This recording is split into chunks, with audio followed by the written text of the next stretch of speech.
Hi friends, আজকে না আমি গ্যান্দালি পাতার ঝোল দেখাবো। এই পাতাটা পেটের জন্য খুব উপকার। এটা কি তোমরা চিনতে পারছো বা তোমরা কি নামে বলো সেটা একটু জানিয়ে দিও কমেন্টস করে।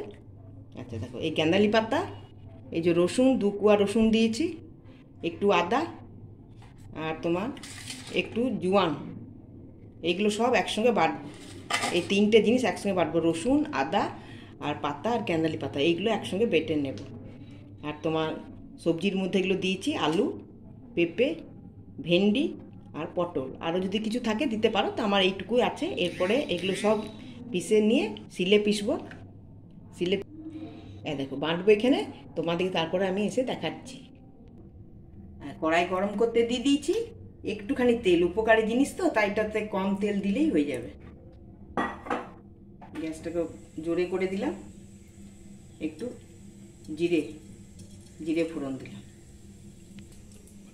দেখো বাটাটা শিলে বেটে নিয়ে এলাম।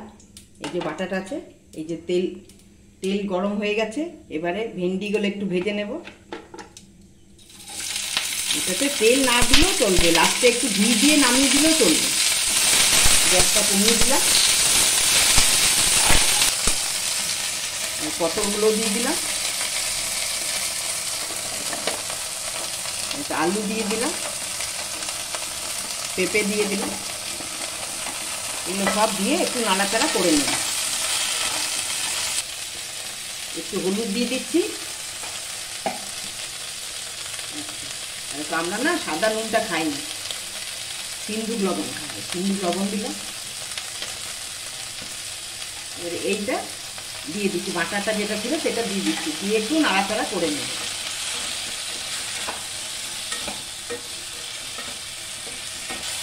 একটু নাড়াচাড়া করলাম, করে এটাতে তোমার প্রয়োজন মতো জল দেবে। বাড়িতে যেমন লোক আছে বা যজন খাবে তার মতো করে জল দিতে হবে। এটা বেশি ভাজাভুজি করা চলবে না, বেশি তেল দিলে যে জিনিসটা উপকারিতা সেটা কিন্তু নষ্ট হয়ে যাবে। গ্যাসটাকে এবার সিমে করে আমি চাপা ঢাকা দিয়ে দেব।